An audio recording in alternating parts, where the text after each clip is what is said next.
only English.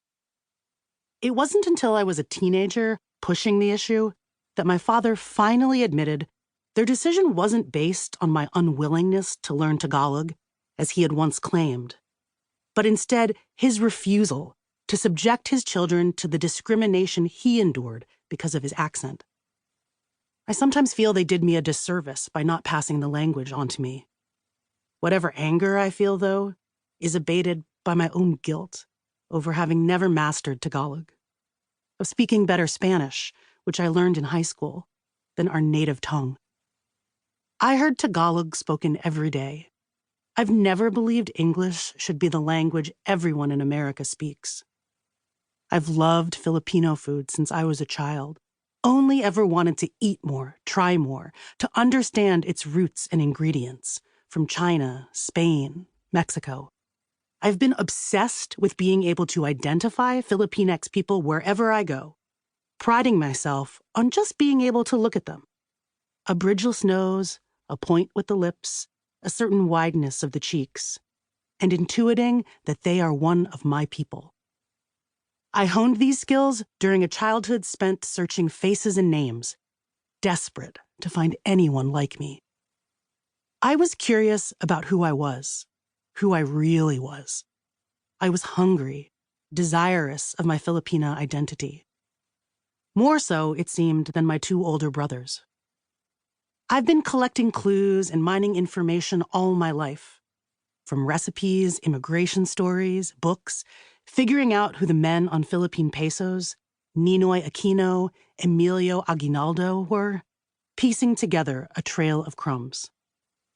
At times, my parents were reticent to answer my questions. Now, as we get older, information flows more easily. Now, I ask more questions. I take the time to really listen. In turn, they begin to be open to what I have to say, the history I've found in books and in conversations with other first-generation Filipinx Americans. We can all see our story as part of a larger one that is sometimes painful, one that sometimes threatens to erase their individual triumphs. We're no longer talking at or through each other. Finally, we are in conversation. My parents migrated to the United States in 1971, just after earning their nursing and medical degrees at the University of the Philippines. Eventually, they settled in rural central Pennsylvania, where my brothers and I grew up. Our small town was almost entirely white. Each fall, the first day of deer hunting season meant we got the day off from school. The first thing I knew about my father's life outside of our home was that he takes care of dead people. Or at least this is what a slightly dismayed preschool teacher relayed to my parents the day I shared the information at circle time.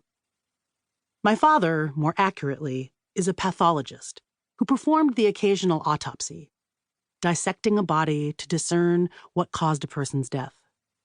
In reality, he spent most of his days peering through a microscope, searching thin glass slides smeared with tissue samples for cell irregularities, diagnosing disease.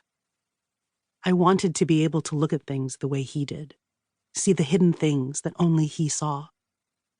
Though they didn't capture my childhood imagination the way cadavers did, I thought the slides were beautiful, stained gradations of pink and purple, unfurling like nebula in space. My parents worked hard. They were both good at their jobs. They quickly ascended from new immigrants with very little to homeowners with savings. In many ways, we were a typical middle-class American family. My parents could afford to send us to a private Catholic elementary school. They were thrifty.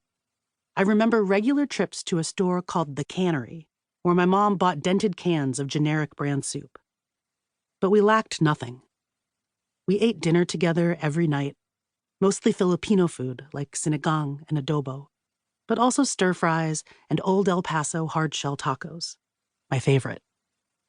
Despite the outward signs of success, I saw how their adaptability, even their exceptionalism, couldn't protect them from small, lancing indignities, such as being condescended to socially